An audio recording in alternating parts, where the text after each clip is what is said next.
نحمد نصلی علی رسول الکریم اما بعد فاعوذ باللہ من الشیطان الرجیم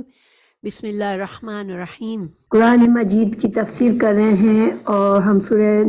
یونس پر پہنچے ہوئے ہیں۔ آج کا سبق ہے آیت نمبر 74 سے ہے آج کا سبق، تو انشاءاللہ شروع کرتے ہیں۔ اعوذ باللہ من الشیطان الرجیم بسم اللہ الرحمن الرحیم۔ ثم بعثنا من بعده رسلا إلى قومهم فجاءوهم بالبينات فما كانوا ليؤمنوا بما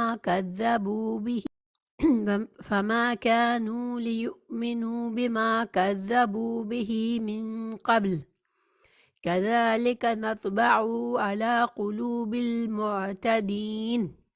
اس کا ترجمہ پڑھتے ہیں۔ بعد اپنے پیغمبران کو قوموں کے پاس بھیجا، یہ رسول ان کے پاس صاف صاف نشانیاں لے کر پہنچے، پھر وہ ایسے نہ تھے کہ جن باتوں کو وہ جھٹلا چکے تھے ان پر ایمان لے آتے۔ یعنی اللہ تعالیٰ نے کئی رسول بھیجے لیکن لوگوں کا یہ حال تھا۔ اللہ تعالیٰ نے اپنے انبیاء کرام کو بہت سی روشن نشانیاں یعنی کہ واضح دلائل، ٹھوس دلائل، معجزات اور ایسے نشانیاں دے کر بھیجا کہ لوگ ان کو حق کو پہچان گئے، لوگ جان گئے کہ یہ حق ہے، جو بات انبیاء کرام ان کو بتا رہے ہیں وہ صحیح ہے۔ مگر ان کے قوموں نے کیا کیا کہ وہ نہ تھے۔ اللہ سبحانہ تعالیٰ نے ان کی خصوصیت بتائی کہ وہ ایسے نہ تھے کہ جن باتوں کو جھٹلا چکے تھے ان پر ایمان لے آتے۔ ہم اسی طرح حد سے آگے بڑھنے والوں کے دلوں پر مہر لگا دیتے ہیں۔ آج کی آیت کا پیچھے سے کیا تعلق ہے؟ جیسے کہ ہم نے جانا کہ سورہ یونس جو ہے وہ مکی سورہ ہے اور مکہ کے اس دور میں نازل ہوئی کہ جب مشرکین مکہ رسول اللہ صلی اللہ علیہ وسلم اور مسلمانوں کے ساتھ اپنی دشمنی میں اور ان کو ایذا رسانی میں عروج پر پہنچے ہوئے تھے۔ یہ تقریباً آخر کا دور تھا مکہ کا، تو اللہ سبحانہ تعالیٰ نے ان کو تنبیہ کے طور پر، ان کو ڈراوے کے طور پر، ان مشرکین کو ڈرانے کے لیے اور مسلمانوں کو ساتھ ساتھ تسلی اور ہمت دینے کے لیے اللہ تعالیٰ نے پچھلی قوموں کے واقعات بتائے، ان کی مثالیں پیش کی، جس میں نوح علیہ السلام کی پیچھے ہم نے پڑھا کہ حضرت نوح علیہ السلام نے ایک لمبے عرصے تک قوم کو ہدایت کا پیغام پہنچایا مگر انہوں نے دشمنی کی ان سے، تو حضرت نوح علیہ السلام نے ان سے کہا کہ اگر تم کو یہ بات پسند نہیں آتی کہ میں اللہ کا پیغام تم کو پہنچاؤں اور تم اسی وجہ سے میرے دشمن بنے ہوئے ہو تو ٹھیک ہے، تم اپنی ساری قوت جمع کر لو، سارے اپنے شرکاء کو، اپنے شریکوں کو بلاؤ اور میرے خلاف چال چلو، اور مجھے تم جو بھی میرے ساتھ تم مکر کرنا چاہ رہے ہو، جو چال چلنا چاہ رہے ہو، تم مجھ پر چلو اور مجھے ذرا سی بھی مہلت نہ دو، لیکن مجھے اپنے اللہ پر بھروسہ ہے۔ میں ایک تم کو حق بات بتا رہا ہوں، حق کا پیغام دینے کے لیے آیا ہوں جس میں سراسر تمہاری خیر خواہی ہے، تمہاری بھلائی ہے، تو اگر تم اس کو نہیں قبول کرنا چاہتے تو ٹھیک ہے، میں تو اللہ تعالیٰ پر بھروسہ کرنے والا ہوں، اللہ پر توکل کرنے والا ہوں، اللہ کے لیے فرما بردار ہوں اور میں اسی دین پر قائم ہوں جس پر تمہیں میں بلا رہا ہوں۔ تو پھر اللہ سبحانہ تعالیٰ نے بتایا کہ ان ظالموں کو اللہ توفیق نہ ہوئی حق پر حق قبول کرنے کی، ایمان لانے کی، اور اللہ سبحانہ تعالیٰ نے آخر کار تمام جو مخالفین تھے ان کو غرق کر دیا اور نوح علیہ السلام کو اور ان کے پیروکاروں کو ایک کشتی میں سوار کروا کے ان کو اس عذاب سے بچا دیا۔ تو ان آیات میں ایک طرح سے مشرکین کو ڈرایا جا رہا ہے کہ تم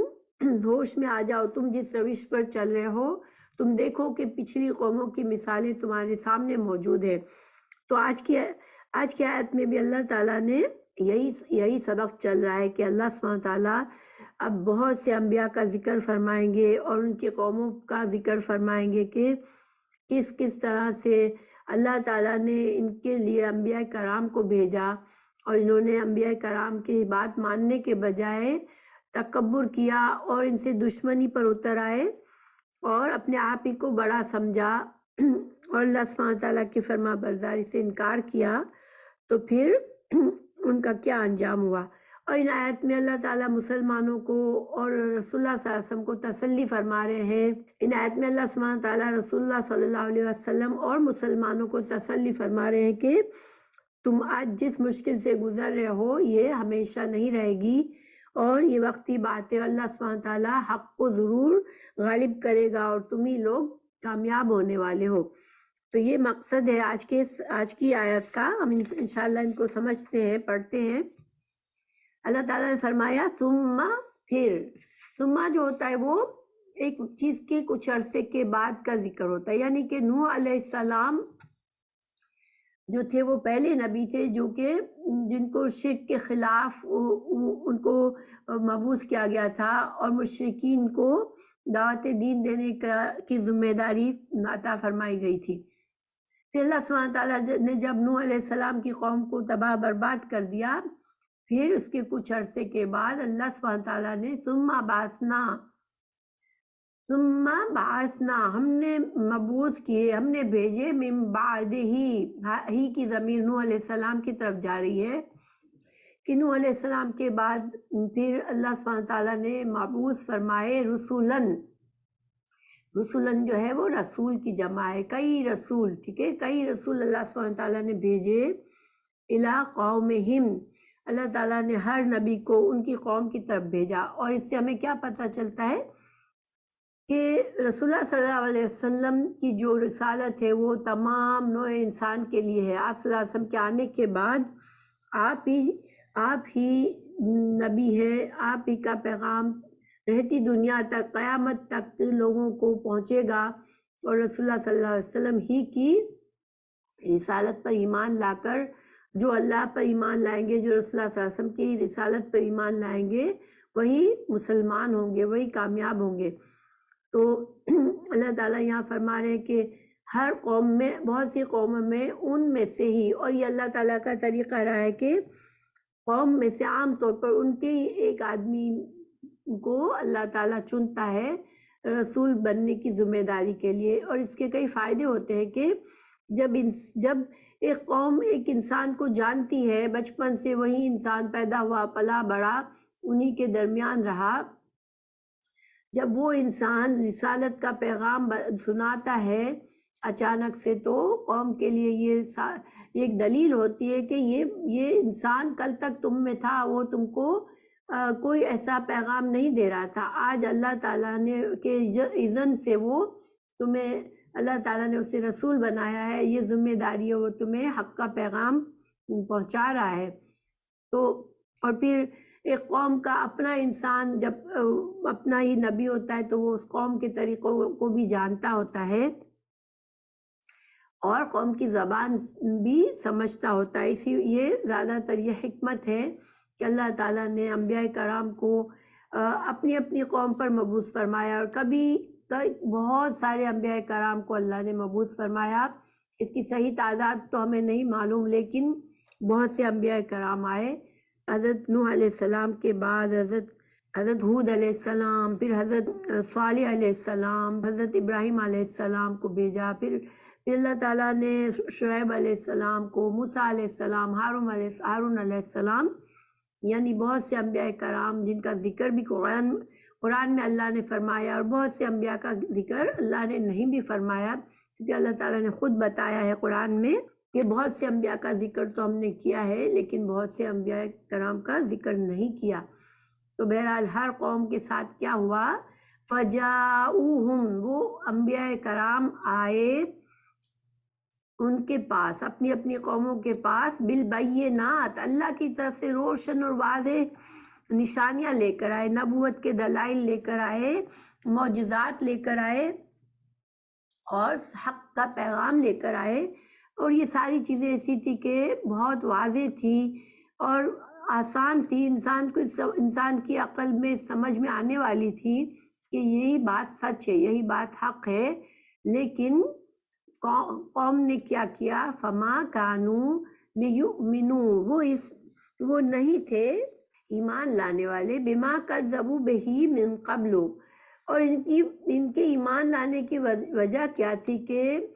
یہ اپنے اپنے طریقوں میں اتنے مشغول تھے، خوش تھے، غافل تھے، ان کے اندر اتنا تکبر آ چکا تھا۔ اللہ تعالیٰ نے ان کو نعمتیں دی تھی، اور خاص طور سے جو قوم کے بڑے لوگ ہوتے تھے، جو سرداروں کی حیثیت رکھتے تھے،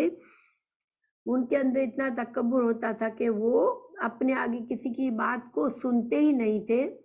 دیکھیں، حق بات کے لیے ہمیں کہا گیا کہ تم یہ دیکھو کہ سامنے تمہیں کیا کہا جا رہا ہے، یہ مت دیکھو کہ کون کہہ رہا ہے۔ لیکن جب انسانوں میں تکبر ہوتا ہے تو وہ یہ اصول بھول جاتا ہے، وہ بات پر غور نہیں کرتا، نہ اس کو سمجھنے کی کوشش کرتا ہے، بلکہ یہ دیکھتا ہے کہ یہ بات کہہ کون رہا ہے۔ انبیاء کرام عام طور پر اس قوم کے اچھے لوگ ہوتے تھے، مگر سرداروں کی حیثیت نہیں ہوتی تھی ان کی، تو ان کو یہ بات ان کا یہ تکبر تھا کہ وہ اپنے سے کمتر جس کو سمجھتے اس کی بات وہ سننے کے لیے تیار نہیں ہوتے تھے، تو ان کے کان شروع سے بند ہو جاتے تھے، بات کو سمجھنے سے پہلے، سننے سے پہلے ہی وہ اس کا انکار کر دیتے۔ جہاں ان کو لگتا کہ یہاں تو ہماری جو بڑائی ہے اس کو چیلنج کیا جا رہا ہے، ہمارا جو مقام ہم نے بنا کے رکھا ہے اس کو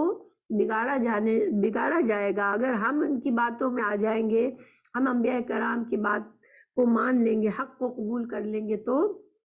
ہماری تو بڑائی ختم ہو جائے گی۔ تو وہ بات کو صحیح نہ سنتے ہیں، نہ غور کرتے ہیں، بس فوراً سے انکار کر دیتے ہیں، اور یہ سب سے بڑی برائی ہوتی ہے ان کے اندر۔ اور جن لوگوں کے اندر تکبر ہوتا ہے وہ ایک بات کو منع کر دیتے ہیں، تو پھر ان کے اندر اتنا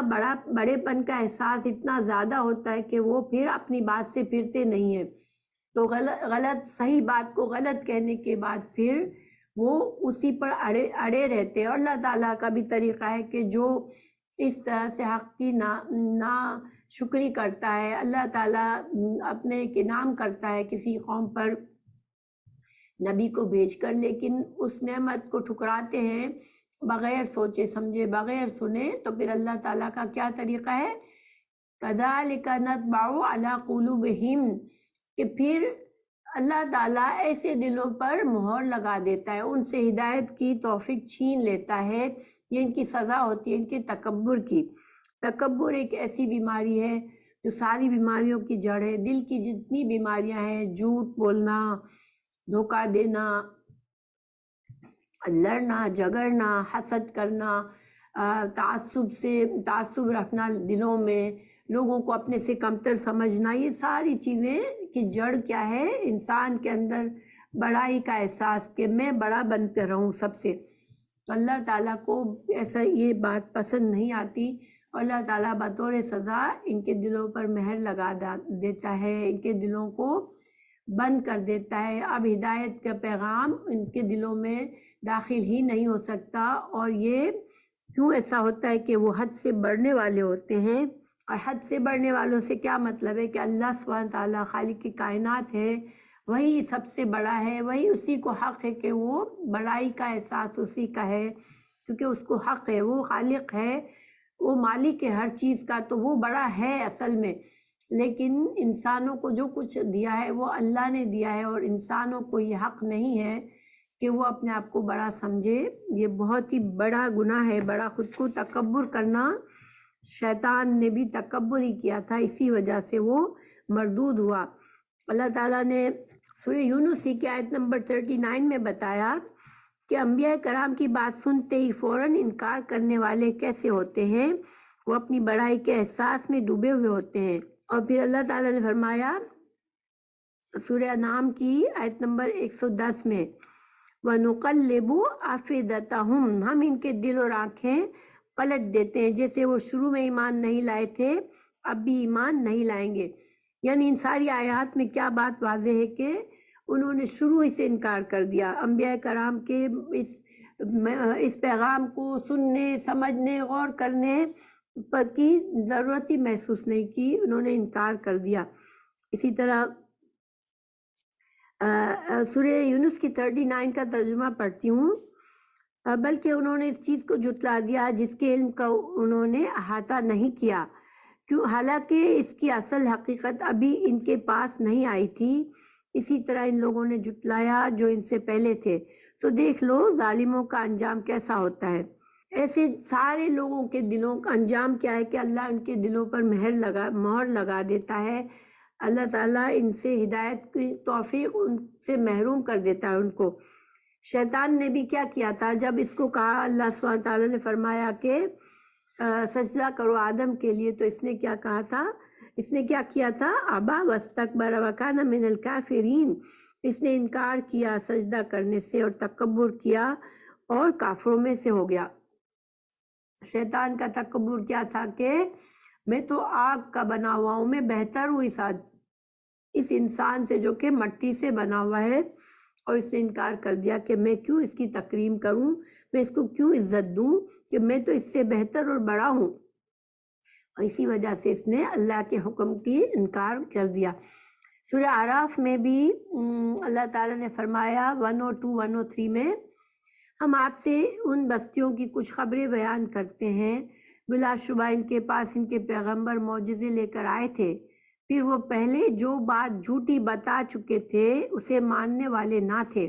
اسی طرح کافروں کے دل بند کر دیتا ہے اللہ. اور ہم نے اکثر لوگوں کو عہد کا پابند نہیں دیکھا اور انہیں بے حکم ہی پایا. پھر اللہ تعالیٰ نے آیت 103 کا ترجمہ ہے یہ سورہ اعراف کی،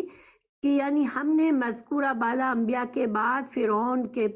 اور اس کے درباریوں کے پاس موسیٰ علیہ السلام کو اپنے روشن دلائل دے کر بھیجا. یہاں فرعون موسیٰ مراد ہے، کیونکہ مصر کے ہر بادشاہ کو فرعون کہا جاتا تھا. تو اللہ تعالیٰ فرماتا ہے کہ قوموں کے دستور کے مطابق انہوں نے بھی اللہ کے رسول صلی اللہ علیہ وسلم کو جھٹلایا اور انہیں دشمنی اور مخالفت سے نہیں مانا. چنانچہ دوسری جگہ فرمایا وَجَحَدُوا بِهَا اسْتَيْقَنَتْهَا أَنفُسُهُمْ ظُلْمًا وَعُلُوًّا. سورہ نمل میں بھی آیت نمبر 14 میں فرمایا یہ ظلم و تکبر سے معجزوں کا انکار کر بیٹھے، حالانکہ ان کے دلوں میں ان کا یقین تھا. آپ دیکھ لیجئے کہ ان شر پسندوں کا کیسا انجام ہوا. فرعون اور فرعونیوں کا یہ انجام ہوا کہ ان سب کو موسیٰ علیہ السلام کی آنکھوں کے سامنے بحر قلزم میں غرق کر دیا گیا تاکہ مسلمانوں کے دل ٹھنڈے ہوں اور وہ بھی اللہ کی نافرمانیوں سے بچتے رہیں. حدیث میں بھی ہے کہ تکبر کا انجام جہنم ہے. حضرت ابو ہریرہ رضی اللہ عنہ فرماتے ہیں، رسول اللہ صلی اللہ علیہ وسلم کی طرف نسبت کر کے فرماتے ہیں قال اللہ تعالی، اور یہ حدیث قدسی ہے. رسول اللہ صلی اللہ علیہ وسلم نے فرمایا قال اللہ تعالی الکبریاء ردائی والعظمت ازاری فمن نازعنی واحدا منہما قذفتہ فی النار. یہ ابو داود کی حدیث ہے. سیدنا ابو ہریرہ رضی اللہ عنہ سے روایت ہے کہ رسول اللہ صلی اللہ علیہ وسلم نے فرمایا اللہ تعالیٰ فرماتے ہیں کبریائی میری چادر ہے اور عظمت میری ازار ہے. جس شخص نے ان دونوں میں سے کسی ایک پر مجھ سے مقابلہ کیا میں اسے آگ میں پھینک دوں گا. ایک اور حدیث ہے بخاری کی، سیدنا حارثہ بن وہب خزائی رضی اللہ عنہ نے بیان کیا کہ نبی کریم صلی اللہ علیہ وسلم نے فرمایا کیا میں تمہیں جنت والوں کی خبر نہ دوں؟ ہر کمزور اور حقیر سمجھا جانے والا اگر وہ قسم کھا لے تو اللہ تعالیٰ اس کی قسم کو پورا کر دے. یعنی کہ سچے انسان جو دنیا میں ہوتے ہیں، جو اپنے آپ کو عاجز بنا کے رہتے ہیں، اللہ سبحانہ تعالیٰ کے آگے جھکنے والے ہوتے ہیں، تو اور جب وہ کوئی بات اللہ کے بھروسے پر کریں تو اللہ سبحانہ تعالیٰ ان کی بات کو رد نہیں کرتا، ان کو پورا کر دیتا ہے، کیونکہ اللہ تعالیٰ ایسے لوگوں سے محبت کرتا ہے. لیکن رسول اللہ صلی اللہ علیہ وسلم نے فرمایا کیا میں تمہیں دوزخ والوں کی خبر نہ دوں؟ ہر تندخو اکڑ کر چلنے والا اور متکبر۔ گویا یہ جو صفات ہیں، تندخو کون ہوتا ہے؟ جو بات بات میں اکڑ کر بات کرتا ہے، لوگوں کو نیچا کرتا ہے، تلخی سے بات کرتا ہے، زور یعنی کہ چلانا چیخنا، زور سے بات کرنا اور اکڑنا اور تکبر کرنا، یہ ساری صفات ایسی ہیں کہ وہ جہنم میں لے جاتی ہے انسان کو۔ تو دیکھیں اگر ہم غور کریں ہمارے لیے کیا سبق ہے یہاں پر، کیونکہ تکبر جو ہے وہ صرف مشرکین کی ہی صفت نہیں ہے۔ تکبر جو ہے وہ انسانوں کے اندر پایا جاتا ہے، اور اگر اس کو انسان دباتا نہیں ہے، حق کے آگے جھکتا نہیں ہے، تو وہ تکبر بڑھتا رہتا ہے۔ آج مسلمانوں کو ہم دیکھتے ہیں کہ اتنے فرقوں میں بٹ گئے۔ کیوں ایسا ہوا ہے؟ کیونکہ ہر فرقہ اپنے آپ کو بہتر اور بڑا سمجھتا ہے، اور جو اس فرقے کو آگے بڑھانے والے ہوتے ہیں، جو اس کے ایک طرح سے امام ہوتے ہیں، ان اپنے عقائد کو، اپنے امام کی بات کو سب سے بلند رکھنا چاہتے ہیں، اور اس میں انسان کی اپنی تکبر ہوتا ہے، کیونکہ ان کا اندر یہ تکبر ہوتا ہے کہ ہم تو فلاں کے پیروکار ہیں، اور وہ اس شخصیت پسندی میں فرقے بنا لیتے ہیں اور اللہ کی بات، اللہ کے رسول صلی اللہ علیہ وسلم کی بات سے ہٹ جاتے ہیں۔ اور یہ جو ہے یہ بیماری مسلمانوں میں اسی وجہ سے ہے کہ تکبر اور انسان کے اندر خود پسندی آ جاتی ہے، تو پھر انسان کے اندر برائیاں آتی ہے۔ اللہ سبحانہ تعالیٰ مسلمانوں کو اس بیماری سے محفوظ رکھے، ہم سب کو اللہ تعالیٰ تکبر سے محفوظ رکھے، کیونکہ تکبر جو ہے،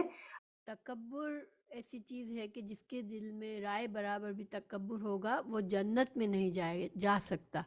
جنت میں کوئی بھی شخص جس کے اندر تھوڑا سا بھی تکبر ہوگا وہ نہیں جائے گا، یہ حدیث سے ثابت ہے۔ تو اس آیت میں اللہ تعالیٰ نے یہی بتایا کہ جو انبیاء کرام آئے اور ان کی قوموں نے تکبر کے وجہ سے ان کے پیغام کو فوراً سے منع کر دیا، انکار کر دیا، جھٹلا دیا، ان کو پھر توفیق ہی نہیں ہوئی کہ کتنے ہی ان کو پھر انہوں نے معجزات دیکھے، کتنا ہی حق کو واضح ان کے سامنے پیش کیا گیا، مگر وہ ان کے اندر سے اب ہدایت کی توفیق ختم ہو گئی تھی اور ان کا انجام برا ہوا۔ پھر اللہ تعالیٰ آگے، اور اس عنایت کا مقصد کیا ہے کہ چونکہ جیسے کہ ہم جانتے ہیں کہ سورہ یونس ان حالت میں نازل ہوئی جب رسول اللہ صلی اللہ علیہ وسلم اور مسلمانوں پر کو بہت اذیتیں دی جا رہی تھی، آپ صلی اللہ علیہ وسلم کے قتل کے منصوبے بنائے جا رہے تھے، مسلمانوں کو ان کے ایمان کی وجہ سے ان کو آزمایا جا رہا تھا، ان پر ظلم و ستم کیا جا رہا تھا، جو غریب مسلمان جن کا کوئی بڑا خاندان نہیں ہوتا تھا ان پر بہت زیادہ ظلم و ستم ڈھائے جا رہے تھے۔ تو اللہ تعالیٰ نے ایک طرح سے مسلمانوں کو ہمت بندائی، مسلمانوں کو تسلی دی کہ یہ ہمیشہ ایسا نہیں رہے گا، یہ وقتی بات ہے، ان کافروں کی مہلت پوری ہونے والی ہے، اور اللہ تعالیٰ تم لوگوں کے لیے، جو بھی مسلمان ہوتا ہے، جو اللہ کا فرما بردار ہوتا ہے، وہی غالب اور کامیاب ہوتا ہے، اور جو ایسے سرکش لوگ ہوتے ہیں ان کی جو سرکشی کی ایک مہلت ہوتی ہے، ان کی اللہ تعالیٰ ایک وقت تک ڈھیل دیتا ہے لیکن ان کا انجام برا ہوتا ہے۔ تو گویا مکہ والوں کو ڈرایا بھی گیا ان آیات میں، ان واقعات میں کہ تم سنبھل جاؤ، جس راستے پر تم چل رہے ہو وہ تم کو تباہی تک لے جائے گا۔ پھر آگے اللہ تعالیٰ مزید مثالیں پیش کر رہے ہیں،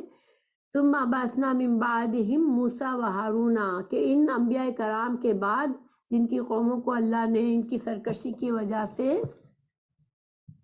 ان کو ہلاک کر دیا اور مسلمانوں کو بچا لیا، جو بھی انبیاء کرام کے ماننے والے تھے ان کو بچایا، پھر اللہ تعالیٰ نے موسیٰ علیہ السلام کو بھیجا، موسیٰ علیہ السلام کے ساتھ ان کے بھائی ہارون کو بھی نبوت دی گئی، اور ان دونوں کو اللہ تعالیٰ نے فرعون کے جو سردار تھے، جو ملا تھے، جو بڑے تھے اس کے دربار کے، ان لوگوں کی طرف اللہ تعالیٰ نے دین کے پیغام کے ساتھ بھیجا حضرت موسیٰ اور ہارون علیہ السلام کو۔ بیاآیات نا، اللہ تعالیٰ نے موسیٰ علیہ السلام کو کئی معجزات دیے تھے، بڑے بڑے معجزات تھے، اور اور دلائل بھی دیے، موسیٰ علیہ السلام کو نے حق کے دلائل بھی پیش کیے اور ان کو معجزات بھی دیے گئے تھے، لیکن انہوں نے کیا کیا؟ فاستکبروا، انہوں نے تکبر کیا،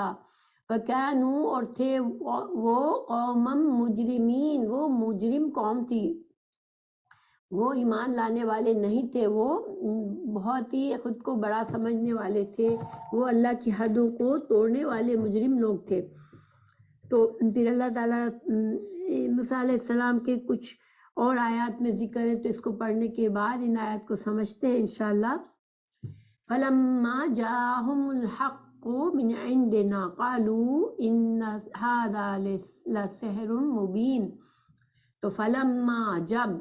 جب موسیٰ اور ہارون علیہ السلام آئے ان کے پاس، جاہم، ان کے ساتھ آئے حق کے ساتھ، من عندنا، اللہ تعالیٰ کی طرف سے حق کا پیغام لے کر آئے، معجزات لے کر آئے، واضح دلائل لے کر آئے، تو انہوں نے کیا کہا؟ قالوا ان ھذا لسحر مبین، یہ ایک پرانا طریقہ ہے، جب یہ سرکش لوگ لاجواب ہو جاتے ہیں تو حق کو جادو بول دیا کہ یہ تو جادو ہے، واضح جادو ہے۔ قال موسیٰ علیہ السلام نے فرمایا، اتقولون للحق لما جاءکم، کیا جو حق تمہارے سامنے واضح آیا ہے تم اس کو اسحر ھذا، تم اس کو جادو کہتے ہو؟ یعنی تمہیں عقل نہیں ہے کہ جادو ایسا نہیں ہوتا، یہ حق ہے، تمہارے سامنے حق کے دلائل پیش کیے جا رہے ہیں اور تم اس کو جادو کہہ کر جھٹلا رہے ہو۔ ولا یفلح الساحرون، تو جادوگر تو کبھی بھی فلاح نہیں پاتے۔ جادو تو ایسی چیز ہے جس کا اثر وقتی طور پر ہوتا ہے، جو انسان کو شعبدہ بازی سے انسان کی آنکھوں کو دھوکہ دیا جاتا ہے، تو یہ فلاح پانے والے نہیں ہوتے۔ جادوگر کا انجام تو برا ہوتا ہے اور جادو ختم ہونے والا ہوتا ہے۔ تو انہوں نے کیا کہا؟ قالو، انہوں نے کہا، اجئتنا، کیا تو اب تم آئے ہو ہمارے پاس، لتلفتنا، تاکہ تم ہم کو پھرا دو۔ انہوں نے کہا کہ کیا تم ہمارے پاس اس لیے آئے ہو کہ تم ہم کو اس چیز سے پھرا دو جس پر وجدنا علیہ آباءنا، ہم نے اپنے باپ دادا کو اسی طریقے پر پایا ہے۔ تم اس ہمارے باپ دادا کے قدیم طریقے کو سے ہم کو پھرنے کے لیے کہہ رہے ہو، تم اس لیے آئے ہو کہ تم ہمارے اس مثالی طریقے سے جو کہ ہمارے باپ دادا کے زمانے سے چلا آ رہا ہے، تم اس سے ہم کو ہٹانا چاہتے ہو۔ وَتَكُونَ لَكُمُ الْكِبْرِيَاءُ فِي الْأَرْضِ، اور تم تو یہ چاہتے ہو کہ دنیا میں تم بڑے بن کے رہو، یعنی کہ خود تکبر کر رہے تھے اور موسیٰ اور ہارون علیہ السلام پر الزام لگایا کہ تم بڑے بننے کے لیے آئے ہو، یعنی کہ تم ہم کو اپنی بات منوا کر تم بڑے بننے چاہ رہے ہو، تم اپنا طریقے کا دین چلانا چاہ رہے ہو، جبکہ ہمارا طریقہ تو ہمارے باپ دادا کے وقتوں سے چلا آ رہا ہے۔ اور دیکھیں، جو انسان خود تکبر میں مبتلا ہوتا ہے، اس کی سب سے بڑی فکر یہ ہوتی ہے کہ کوئی مجھ سے بڑا نہ ثابت ہو جائے، کیونکہ وہ اس کی خواہش یہی ہوتی ہے کہ میں ہی سب سے بڑا بن کے رہوں۔ تو پھر انہوں نے اسی طرح سے جھٹلا دیا، وما نحن لکما بمؤمنین، ہم تو تمہاری بات پر ایمان لانے والے نہیں ہیں۔ انہوں نے صاف انکار کر دیا۔ دیکھیں، اس کو تھوڑا سا ہم سمجھتے ہیں، مزید بھی ابھی یہی قصہ چل رہا ہے۔ تو حضرت موسیٰ اور حضرت ہارون علیہ السلام کے واقعات میں کئی بار اللہ تعالیٰ نے قرآن میں کئی جگہوں پر اس کا ذکر فرمایا ہے۔ تو یہاں پر جو کچھ باتیں غور طلب ہے وہ یہ ہے کہ ایک مسلسل طریقہ ایک ہی ہوتا ہے۔ یہ جتنے لوگ حق کو جان کر پہچان کر انکار کرتے ہیں، ان کا طریقہ بس ایک ہی ہوتا ہے، ایک ہی طرح کی ذہنیت ہوتی ہے ان کی، کیونکہ وہ جھوٹے ہوتے ہیں، ان کے اندر تکبر ہوتا ہے، تو اس وجہ سے وہ جھوٹا ان کا جو کچھ بھی ظاہر ہوتا ہے، ہر چیز جھوٹ ہوتی ہے اور ایک طرح سے نمائش ہوتی ہے، جس کے ذریعے وہ لوگوں کو مرعوب کر کے ان کو اپنے جال میں پھنساتے ہیں۔ اور ان کی جو بڑائی ہوتی ہے اسی وجہ سے ہوتی ہے کہ بہت سے لوگ بغیر سوچے سمجھے ان کے اس بڑے پن سے متاثر ہو جاتے ہیں اور ان کے فالوورز بن جاتے ہیں، اور اسی وجہ سے ان کو یہ ڈر ہوتا ہے کہ اگر ہمارے فالوورز کم ہو گئے، کوئی اور حق لے کر آیا تو اگر وہ لوگ اس حق سے متاثر ہو گئے تو پھر ہماری بڑائی ختم ہو جائے گی۔ اسی وجہ سے وہ پوری قوت کے ساتھ لڑتے ہیں حق کے ساتھ اور اس کو جھٹلانے کی ہر طرح سے کوشش کرتے ہیں۔ سورہ ہود آیت نمبر 50 میں اللہ تعالیٰ نے فرمایا کہ دلوں میں تو ان کے یقین تھا مگر بے انصافی اور غرور سے زبان سے انکار کر رہے تھے، یعنی کہ وہ لوگ پہچان جاتے ہیں کہ یہ حق ہے، اور حق ایسی چیز نہیں ہوتی کہ جس کو واضح طور پر پیش کیا جائے اور پھر بھی انسان اس کو جھوٹا کہہ سکے۔ حق بات کو جھوٹ کہنا جو ہے وہ بہت مشکل ہوتا ہے، اسی وجہ سے انہوں نے یہی بہانہ کرتے ہیں کہ یہ جادو ہے، اور یہی چیز رسول اللہ صلی اللہ علیہ وسلم سے بھی مکہ کے مشرکین نے کہا کہ یہ تو جادوگر ہے، یہ جادو لے کر آئے ہیں۔ اور اسی طرح حضرت نوح علیہ السلام اور دوسرے انبیاء علیہ السلام کو بھی یہی بات کہی گئی کہ یہ جادو ہے، کیونکہ جادو ہی ایک ایسی چیز کا بہانہ، یعنی حق، واضح حق کو وہ جھوٹ کیسے، اتنی ساری نشانیوں کو، دلائل کو کیسے وہ منع کر سکتے تھے؟ تو ایک ہی طریقہ تھا کہ یہ جادو ہے بس۔ جادو جو ہوتا ہے وہ وقتی چیز ہوتی ہے، اس کا اثر بھی وقتی ہوتا ہے اور یہ حقیقت کو نہیں بدل سکتا۔ تو اللہ تعالیٰ کا بھیجا ہوا سچا دین جو ہے وہی ہمیشہ کامیاب رہتا ہے۔ انہوں نے کیا بہانہ بنایا، کیا الزام دیا، بجائے حق ماننے کے انہوں نے کیا الزام دیا حضرت موسیٰ حضرت ہارون علیہ السلام کو کہ تم تو ہماری بڑائی ختم کر کے اپنی حکومت بنانا چاہتے ہو۔ کیونکہ دیکھیں مذہب شروع سے، جب سے انسانیت ہے، ہمیشہ مذہب کو استعمال کیا جاتا ہے، مذہبی برتری حاصل کر کے سیاسی برتری حاصل کی جاتی ہے، کیونکہ اسی کے ذریعے لوگوں کو، بہت سے جو غریب لوگ ہوتے ہیں، جو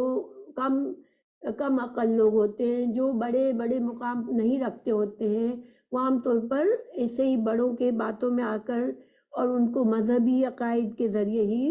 ان کو قابو میں کیا جاتا ہے۔ اسی وجہ سے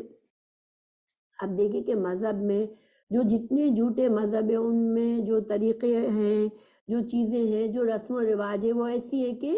لوگوں کو اپنی طرف کھینچنے والی ہوتی ہے، ان کو پرکشش اور خوبصورت لگتی ہے۔ اللہ کا دین تو سیدھا سادہ ہے اور وہ حق ہے، اس لیے سیدھا سادہ ہے، لیکن جو طور طریقے ایسے لوگ بناتے ہیں اس میں بہت زیادہ کشش ہوتی ہے اور بہت زیادہ اس کو سجایا ہوا ہوتا ہے۔ تو بہرحال ان کو یہی فکر تھی کہ یہ، حالانکہ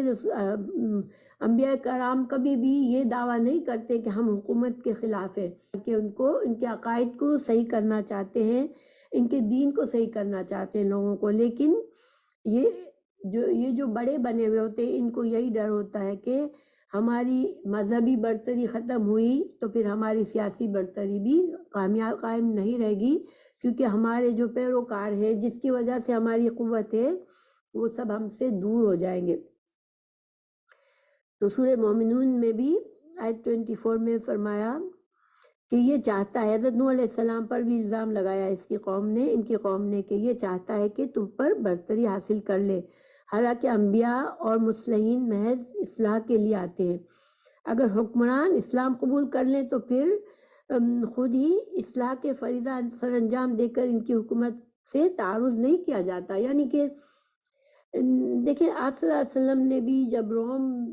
روم کے بادشاہ کو بھیجا تھا پیغام دین کا، تو یہی کہا تھا کہ تم اگر اسلام کو قبول کر لو گے تو تمہاری سلطنت باقی رہے گی اور تم سلامت رہو گے، تمہاری برتری سلامت رہے گی۔ مگر وہ بھی بد نصیب ایمان لاج اس کے دل میں آ گیا تھا، مگر اس نے کیا کیا کہ اپنی قوم کے سامنے پیش کیا آپ صلی اللہ علیہ وسلم کی سچائی کو، اور کہا کہ تم اگر اپنی حکومت کو رکھنا چاہتے ہو تو اس نبی صلی اللہ علیہ وسلم کی بات مان لو۔ لیکن قوم جو تھی وہ بدک گئی اور وہ سرکش ہونے لگی، تو پھر روم کا جو بادشاہ تھا وہ ڈر گیا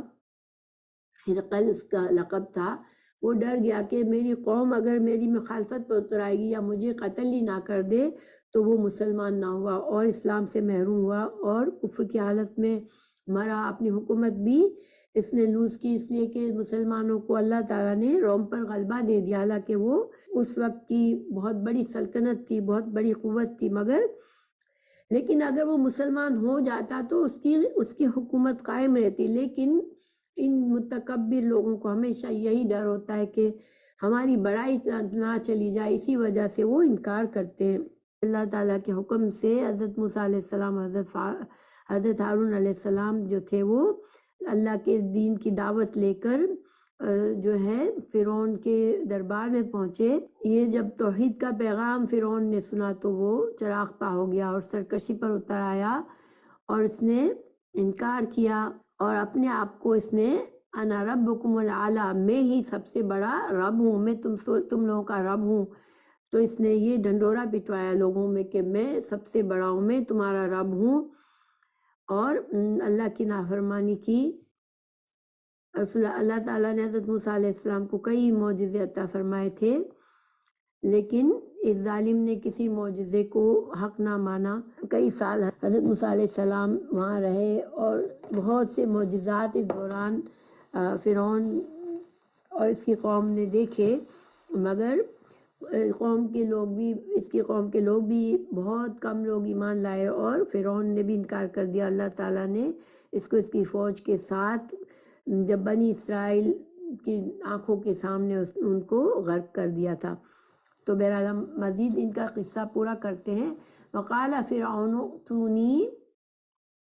بکل ساحر علیم۔ اب جب اس نے جادوگر کہہ دیا حضرت موسیٰ علیہ السلام کو، تو اس نے کیا کیا؟ اب اس نے سوچا کہ اب حضرت موسیٰ علیہ السلام کا مقابلہ جادوگروں سے کروائے گا یہ، اور اس نے اعلان کروا دیا کہ جتنے بھی مشہور اور بڑے جادوگر ہیں ان کو جمع کرو۔ فلما جاء السحرة قال لهم موسى القوا ما انتم ملقون۔ تو حضرت موسیٰ علیہ السلام نے جب جادوگر آئے تو حضرت موسیٰ علیہ السلام نے ان سے کہا کہ تم پہلے ڈالو۔ جادوگروں نے پوچھا کہ کون پہلے ڈالے گا؟ حضرت موسیٰ علیہ السلام نے حکمت کے تحت ان سے کہا تم اپنا جادو پہلے دکھاؤ۔ حضرت موسیٰ علیہ السلام کا یہ قصہ جو ہے وہ کئی جگہوں پر ہے قرآن میں، سورہ طٰہٰ میں بھی ہے، سورہ اعراف میں بہت زیادہ تفصیل ہے اس کی، جو ابھی ہم انشاءاللہ کچھ آیت دیکھیں گے سورہ اعراف کی، اور سورہ شعراء میں بھی اس کا ذکر ہے۔ فرعون نے لوگوں کو مغالطہ دینا چاہا اور کھلے حق کے مقابلے میں موسیٰ علیہ السلام سے جادو کے ذریعے مقابلہ کرنے کی ٹھان لی۔ فلما جب القوا قال موسیٰ ما جئتم به السحر، جو تم لائے ہو یہ تو جادو ہے۔ حضرت موسیٰ علیہ السلام نے جادوگروں سے کہا کہ یہ جو تم کچھ لائے ہو یہ تو جادو ہے۔ ان اللہ سیبطلہ، کہ اللہ تعالیٰ جلد ہی مٹا دے گا اس جادو کو۔ ان اللہ لا یصلح عمل المفسدین، کیونکہ اللہ سبحانہ وتعالیٰ شرارت پسندوں کو اور مفسدوں کو، فساد کرنے والوں کے کام کو اللہ تعالیٰ نہیں سنوارتا، اللہ تعالیٰ اس کو قائم نہیں رہنے دیتا۔ وَيُحِقُّ اللَّهُ الْحَقَّ بِكَلِمَاتِهِ وَلَوْ كَرِهَ الْمُجْرِمُونَ، اور اللہ تعالیٰ جو ہے حق اپنی باتوں سے ثابت فرما دے گا اگرچہ ان مجرموں کو برا معلوم ہو۔ تو اس کے بارے میں سورہ اعراف میں آیت 113 سے لے کر 118 تک ان باتوں کو بیان کیا گیا ہے کہ جادوگروں نے مقابلے سے پہلے فرعون سے اس بات کا اقرار کرا لیا کہ اگر ہم جیت جائیں گے تو ہمیں موقع اور محل کے اعتبار سے انعام بھی دیا جائے گا۔ یعنی کہ جادوگر بھی اسی لالچ میں آئے تھے کہ وہ یعنی دولت کمانے کے لیے اور اپنا اقتدار لینے کے لیے، اقتدار حاصل کرنے کے لیے ہی آئے تھے، اور انہوں نے فرعون سے وعدہ لیا، فرعون نے ان سے وعدہ کر لیا کہ تمہیں نہ صرف منہ مانگا انعام ہی ملے گا بلکہ تم خاص شاہی نظر کرم کے بھی حقدار ہو جاؤ گے، یعنی کہ میں تم کو اپنی سلطنت میں بڑے عہدے دوں گا، اپنے بڑے درباریوں میں شامل کر لوں گا، شاہی دربار کے تم رکن بن جاؤ گے۔ جب انہیں بادشاہ کی طرف سے اطمینان ہو گیا تو مقررہ تاریخ آ گئی۔ جادوگر اللہ کے نبی صلی اللہ علیہ وسلم کے مقابلے میں جب آئے تو ان کو اپنا اتنا بھروسہ تھا اپنے اس ہنر پر کہ انہوں نے پوچھا حضرت موسیٰ علیہ السلام سے کہ پہل آپ کرو گے یا ہم کریں؟ حضرت موسیٰ علیہ السلام نے ان کو جواب دیا کہ پہلے تم اپنے کمالات دکھاؤ، پھر ہم اللہ کی قدرت دکھائیں گے اور حاضرین خود ہی فیصلہ کر لیں گے۔ یہ سنتے ہی جادوگر اپنے اپنے کرتب دکھانے لگے اور میدان میں بے شمار رسیاں اور لکڑیاں ڈال دیں جو لوگوں کو سانپوں کی طرح چلتی پھرتی معلوم ہوتی تھی۔ دراصل انہوں نے نظر بندی کی تھی، ورنہ رسیوں اور لکڑیوں کے سوا کچھ بھی نہ تھا، مگر لوگوں کو وہی زندہ سانپ نظر آ رہے تھے۔ تو حضرت موسیٰ علیہ السلام کے دل میں بھی تھوڑا سا خوف آ گیا، کیونکہ اتنے بے شمار سانپ میدان میں رینگ رہے تھے کہ حضرت موسیٰ علیہ السلام تھوڑا سا ڈر گئے۔ تو اللہ سبحانہ تعالیٰ نے فرمایا یا موسیٰ ڈرو نہیں، تم ہی غالب رہو گے، ذرا اپنے سیدھے ہاتھ کی لکڑی زمین پر ڈال کر تو دیکھو، یہ جادوگروں کے تمام کرتب ہڑپ کر جائے گی۔ پھر اللہ تعالیٰ نے فرمایا کہ جب حضرت موسیٰ علیہ السلام نے جب اپنا عصا پھینکا تو اللہ کی قدرت کا مظاہرہ ہوا اور حق اور باطل کا مقابلہ ہوا۔ لوگوں کی آنکھیں سانپوں پر جمی ہوئی تھی۔ اللہ سبحانہ تعالیٰ نے اپنے بندے اور رسول حضرت موسیٰ علیہ السلام کو حکم دیا کہ جو تمہارے سیدھے ہاتھ میں عصا ہے اسے زمین پر گرا دو، وہ ہماری قدرت کا نظارہ کرو۔ چنانچہ آپ نے ہمارے حکم سے عصا میدان میں چھوڑ دیا۔ اب جو یہ اژدہا پھنپنا کر اٹھا تو لوگ دنگ رہ گئے اور ان کے جادوگروں کے سارے جو بھی انہوں نے جادو گھڑا تھا وہ صاف ہو گیا، اور اس اژدہے نے ایک ایک کو چن چن کر نگل لیا اور سارا میدان صاف کر دیا۔ پھر اس میدان میں حق کا بول بالا ہوا اور جادوگروں کو نیچا دیکھنا پڑا، اور جسے ہمیں پتہ چلتا ہے کہ جادوگر سمجھ گئے کہ یہ حق بات ہے، یہ جادو نہیں ہے، جو حضرت موسیٰ علیہ السلام کے ہاتھوں سے جو واقعہ ہوا یہ معجزہ ہے، یہ حق ہے، یہ جادو نہیں ہو سکتا۔ تو وہ مسلمان ہو گئے، ایمان لے آئے، اور لوگوں کے تمام جو لوگ تھے ان کے چہروں پر بھی ہوائیاں اڑ رہی تھی، اور حضرت موسیٰ علیہ السلام نے پھر سے اس عصا کو پکڑا تو سانپ کو پکڑا تو پھر سے وہ عصا بن گیا۔ تو یہ واقعہ جو ہے وہ تفصیل سے کئی جگہوں پر ہے، سورہ اعراف میں زیادہ اس کی تفصیل ہے جو تھوڑی سی ہم نے جانی۔ پھر اللہ سبحانہ تعالیٰ نے فرمایا یہاں پر آیت نمبر 82 میں کہ وَيُحِقُّ اللَّهُ الْحَقَّ بِكَلِمَاتِهِ وَلَوْ كَرِهَ الْمُجْرِمُونَ، کہ اللہ حق اپنی باتوں سے ثابت فرما دے گا اگر چاہے مجرموں کو برا محسوس ہو۔ تو اس کے کچھ ترجمے کیے گئے ہیں کہ کیا اس کا کیا مطلب ہے، کہ ایک تو اللہ کے کلمات سے مطلب جو دلائل اور جو باتیں اللہ تعالیٰ اپنے انبیاء کی طرف وحی فرماتے ہیں، تو وہ باتیں اور وہ دلائل جو ہیں اس کے ذریعے باطل اس کے سامنے ان کا مقابلہ نہیں کر سکتا۔ پھر دوسرا یہ معنی کیا گیا کہ جو اللہ سبحانہ تعالیٰ نے وعدے فرمائے ہیں کہ اللہ تعالیٰ اپنے انبیاء کو غلبہ دے گا، اور جو اللہ کے فرما بردار بندے ہیں اللہ تعالیٰ ان کو غلبہ دے گا، تو یہ بات اللہ تعالیٰ سچ کر کے دکھاتا ہے، اور مجرموں کو اللہ سبحانہ تعالیٰ اپنے عذاب سے ہلاک کر دیتا ہے جب ان کا وقت، ان کا جو بھی مہلت اللہ نے ان کے لیے رکھی ہوتی ہے وہ ختم ہوتی ہے تو ان کا انجام برا ہوتا ہے۔ اور اس کا یہ بھی مطلب کیا گیا کہ اللہ سبحانہ تعالیٰ تو کسی سبب کا محتاج نہیں ہے، وہ کلمہ کن سے جو چاہے وہ کر سکتا ہے، اور اپنے حکم کے ساتھ ظاہری اسباب کے بغیر بھی اللہ تعالیٰ حق کو سچا کر کے دکھاتا ہے۔ اور پھر ایک اور مطلب یہ کیا گیا کہ اللہ کے کلمات کی برکت سے جو باطل ہے وہ مار کھا جاتا ہے اور حق جو ہے وہ قائم رہتا ہے۔ اور دوسرا یہ کہ اللہ تعالیٰ کے دلائل جو اللہ تعالیٰ اپنے انبیاء کرام کو دیتا ہے تو وہ ان سے سچی بات ثابت کر دیتا ہے اللہ، اور مجرم جو ہے وہ چاہے اس بات پر نا پسند ہو، نا خوش ہو، ظاہری بات ہے مجرم تو خوش نہیں ہوتے، کیونکہ ان کی بات جھوٹی ثابت پڑتی ہے، جھوٹی ہوتی ہے آخر میں، اور اللہ سبحانہ تعالیٰ کی بات ہی سچی رہتی ہے۔ تو یہاں پر یہ ساری باتیں بتا کر اللہ سبحانہ تعالیٰ نے ان کا مقصد اور خلاصہ کیا ہے کہ کتنا ہی اللہ تعالیٰ کسی قوم کو قوت دے دے، فرعون جو تھا وہ اس کے پاس اتنے وسائل تھے کہ وہ اپنے آپ کو رب العالی سمجھتا تھا، تو چاہے دنیا میں کوئی کتنا بھی بڑا بن جائے لیکن وہ اللہ کی دی ہوئی نعمتوں سے ہی بڑا بنا ہوتا ہے، اور اپنے آپ کو اگر وہ بڑا سمجھتا ہے تو ایک نہ ایک دن وہ مار کھاتا ہے، اور اس کو اگر وہ حق کو انکار کرتا ہے، اپنے تکبر سے حق کا انکار کرتا ہے، تو پھر اس کو ہلاکت اور تباہی کا سامنا کرنا پڑتا ہے، دنیا میں بھی اور آخرت میں بھی ان کا انجام برا ہے۔